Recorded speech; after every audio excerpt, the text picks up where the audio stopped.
Buenas noches, esto es Diagonales TV, un programa dedicado a la política bonaerense, aunque siempre nos gusta tocar temas nacionales. El tema de la semana, sin lugar a dudas, fue la reunión de Cristina Kirchner con los gobernadores del PJ o del Frente para Victoria. Allá se habló claramente de cómo van a hacer la campaña, de que ella va a apoyar, le dijo a todos claramente, cuenten conmigo, voy a hacer campaña donde me lo pidan. Después felicitó a Capitanich y al gobernador de La Pampa porque dejan cargos importantes para ser candidatos a intendente y dijo, quizás si me necesitan yo también esté en un cargo menor que ser presidente, que es por ejemplo la candidatura a diputada por la provincia de Buenos Aires. Eso lo iremos viendo en los próximos días. Después dijo también hubo un palito para Randazzo, porque pidió que fuera una campaña sin agravios personales. Y todos sabemos que Randazzo últimamente ha estado muy duro con Scioli y otro de los precandidatos. Pero ese el tema más importante de semana. En el día de hoy vamos a contar con el constitucionalista Eduardo Barcesat. Vamos a hablar del tema también, otro de los temas de la semana, que es la famosa reelección de Lorenzetti en la Corte Suprema. Vamos a hablar también de papel prensa, de otros temas judiciales. Y en el segundo bloque vamos a estar con 3 precandidatos a intendente de lo que sería la zona central, que es Berisso. Lo vamos a tener intendente aquí, que es Besat. Después vamos a tener a Ana Castañeto en La Plata y a César Fusione de Magdalena. Vamos a hablar a ver cuáles son sus propuestas de acá a las elecciones de octubre. Vamos a un breve corte y ya estamos con los invitados.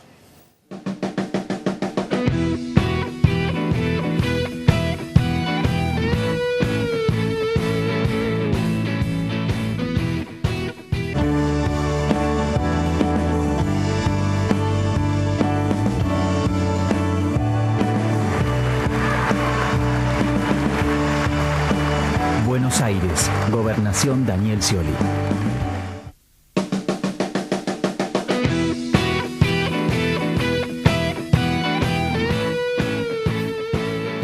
El tema de la semana ha sido el tema de la justicia, la reelección de Lorenzetti, que fue anunciada por el periodista Horacio Berbinsky, y a partir de ahí se produjo una supuesta renuncia y después una favor de la acordada de los demás miembros. Pero de ese tema y de otros temas de justicia vamos a hablar con unas personas que más saben, que es el constitucionalista Eduardo Barcesat.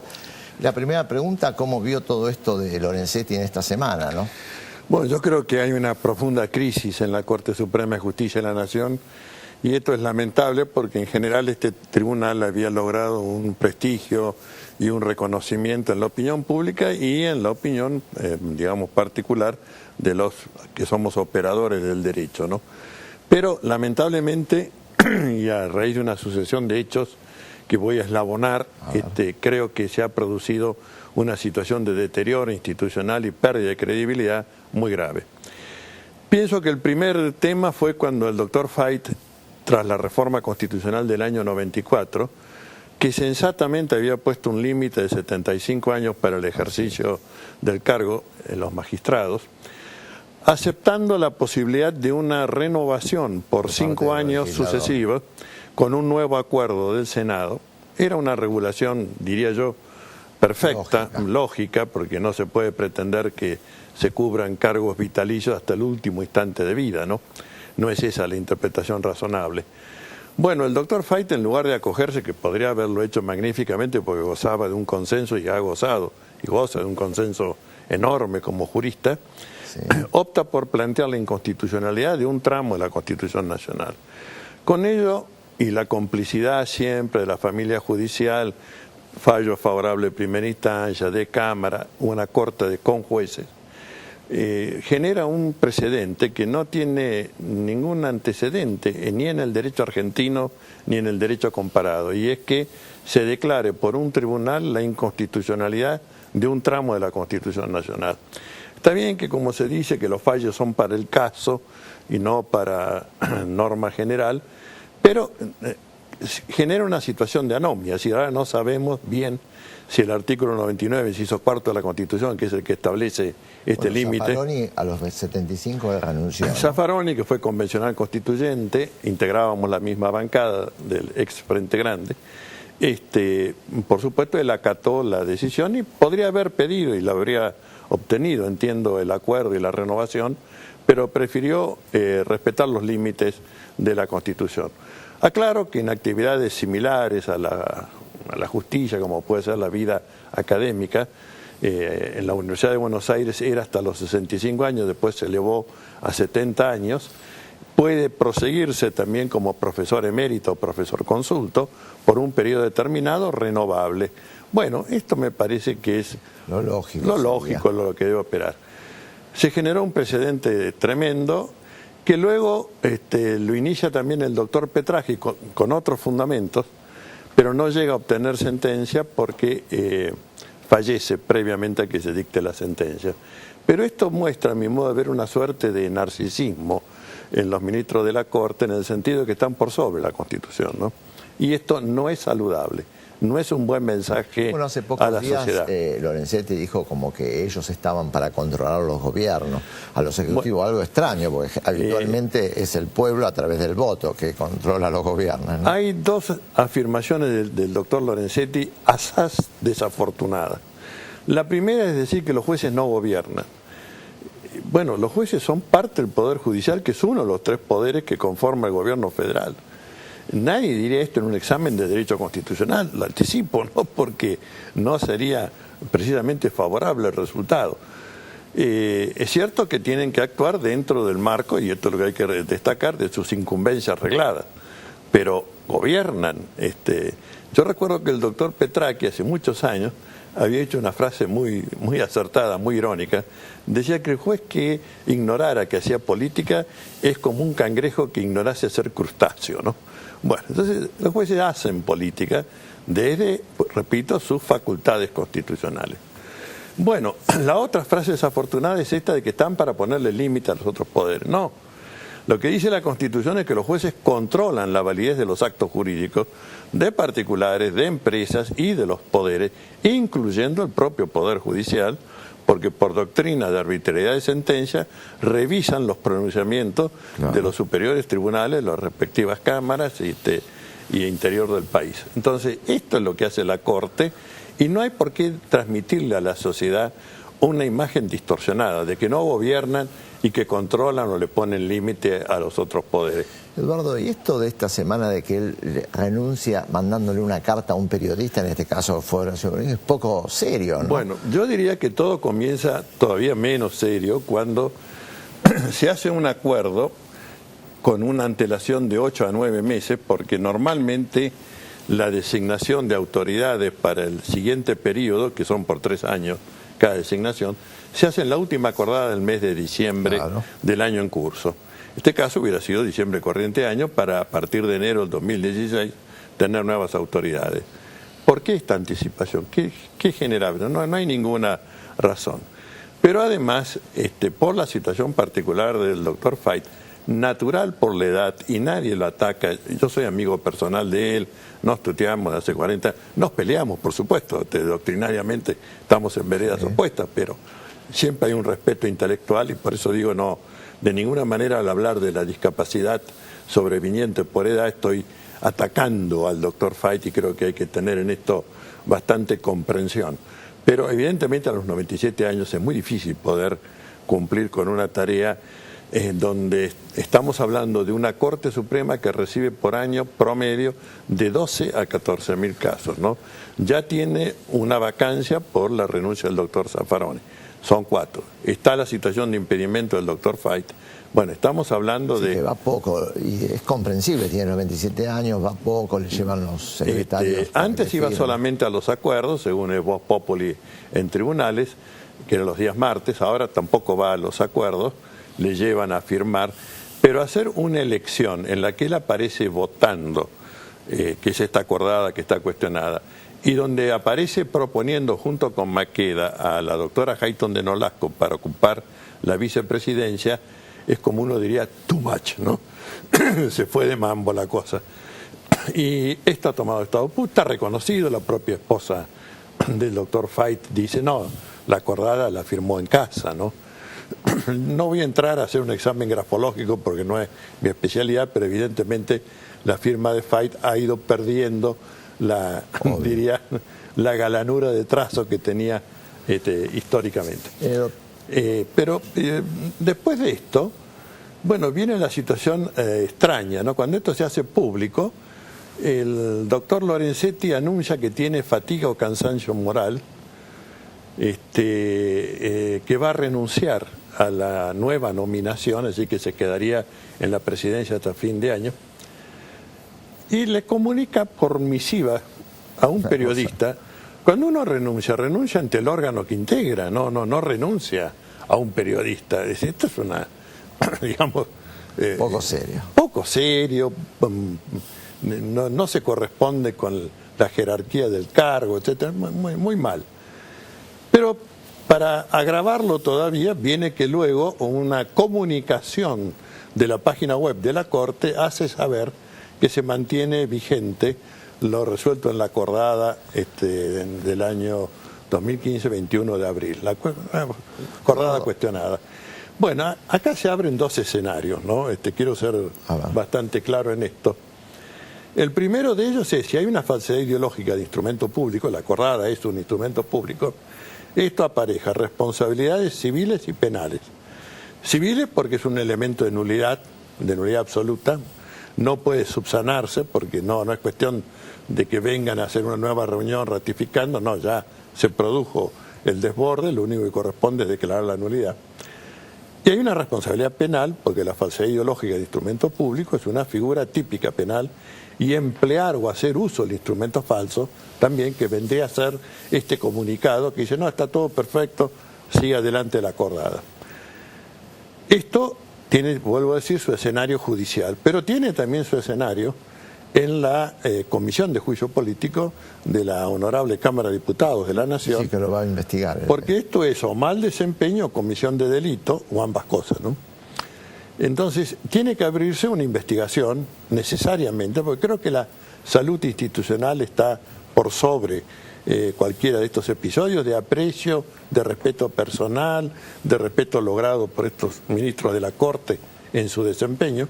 Esto está, repito, por sobre, porque no le brinda credibilidad a la justicia que esto ocurra en cabeza del Poder Judicial. De manera que hay que esperar ahora.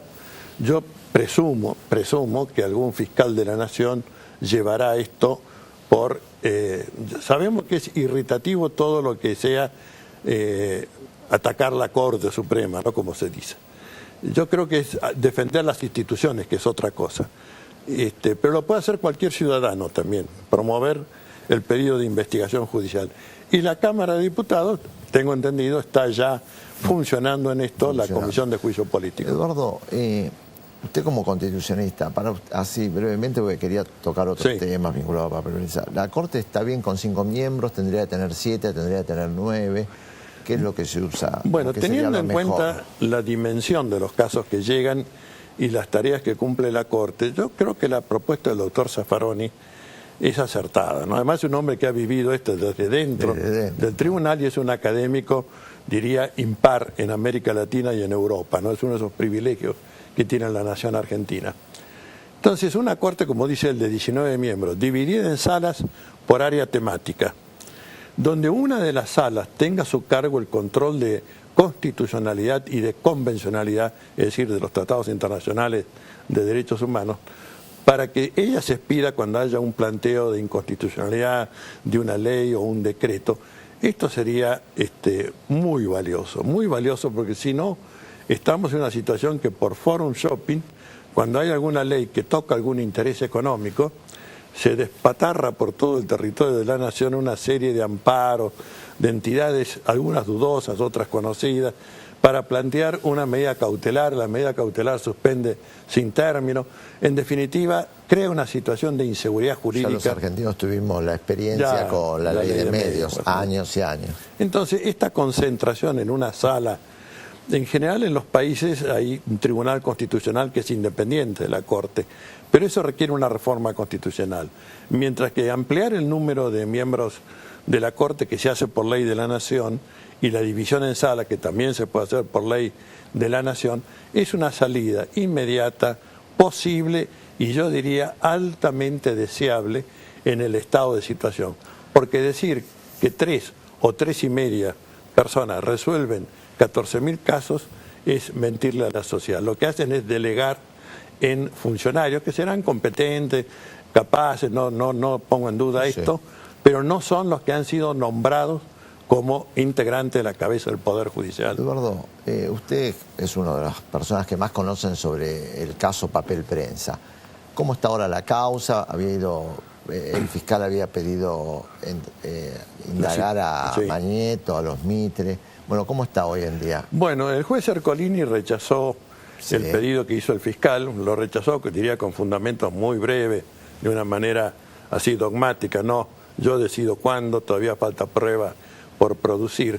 Es cierto que el informe pericial contable, que fue encomendado, y el informe de los peritos tasadores todavía no obran en el tribunal, porque bueno, es una tarea muy compleja. Y además, bueno, hay quienes traban también, por supuesto, no vamos a ocultar esto. Pero con lo que ya lleva colectado el expediente, hay más que satisfecho el estado de sospecha que requiere la norma procesal para convocarlos a indagatoria.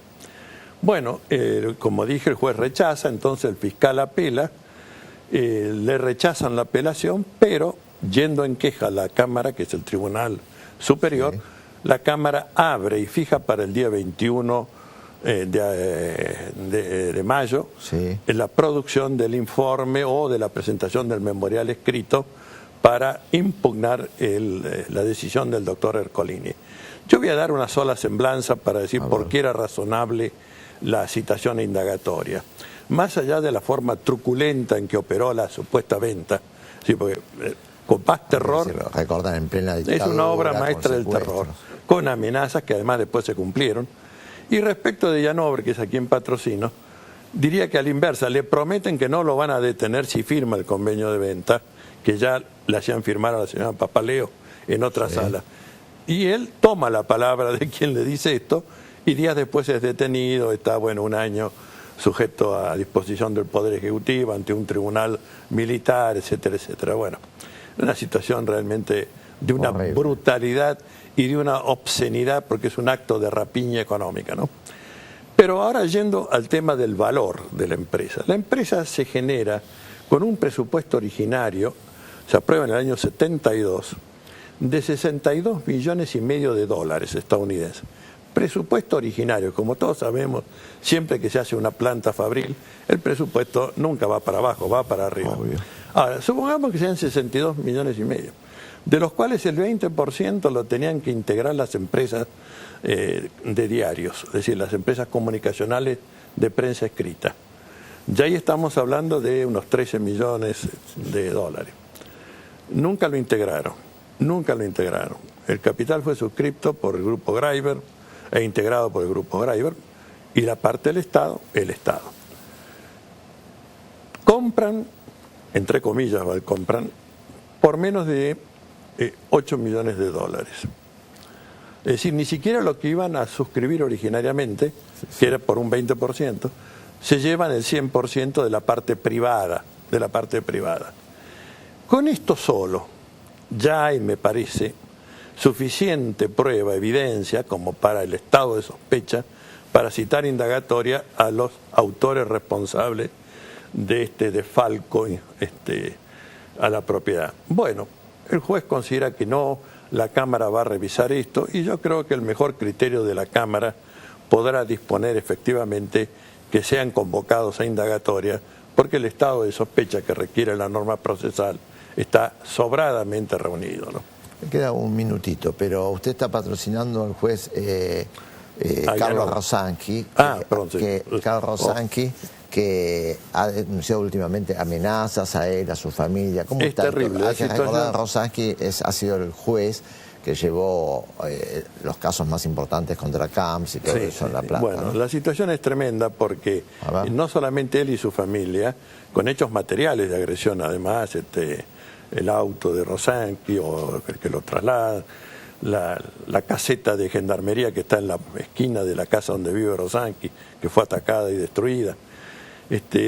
Los empleados, funcionarios del tribunal, también reciben amenazas, de manera que es una situación en que no tiene prácticamente personal para seguir actuando, y no se puede vivir recibiendo todos los días mails amenazantes o comunicaciones que además llegan a la bajeza moral de delitos sexuales contra las mujeres, de amenazas a los chicos que van a salir, hijos de los funcionarios, que van a salir de fin de curso, sí. fin de año, y decirle que si van a ir con chaleco antibalas, que si van a llevar personal de gendarmería. ¿Y de dónde sale todo esto? Además sale con firma, porque hacen un jeroglífico donde ponen el nombre de Miguel Echecolat. Sale del penal de Montecaseros, ¿no? Y creo yo que esto es tremendo, ¿no? Y bueno, pero los jueces que tienen a cargo esto no han hecho todavía nada eficaz para pararlo. Es decir, lo más sencillo que es trasladar a los detenidos, desparramarlos, perdón, yo dije Montecaseros, Marcos Paz, no, Marcos Paz, de Marcos Paz a otros institutos penitenciarios de máxima seguridad, que el personal de penitenciario sea investigado y por lo menos rotado para que no estén en connivio con este grupo de represores, suerte del Ministerio de Terror que está ahí en Marcos Paz. Esto es lo elemental. Se lo pedimos por vía de superintendencia a la Corte Suprema, porque como hasta ahora no se logró nada. Y hasta hoy día, ya van a cumplirse 2 semanas, no ha habido una respuesta, ni siquiera lo han citado a ratificar la denuncia, ¿no? Bueno, es preocupante. Bueno, doctor, se ha pasado el tiempo, ha sido un gusto charlar con usted. Vamos a una breve pausa y ya estamos con los invitados.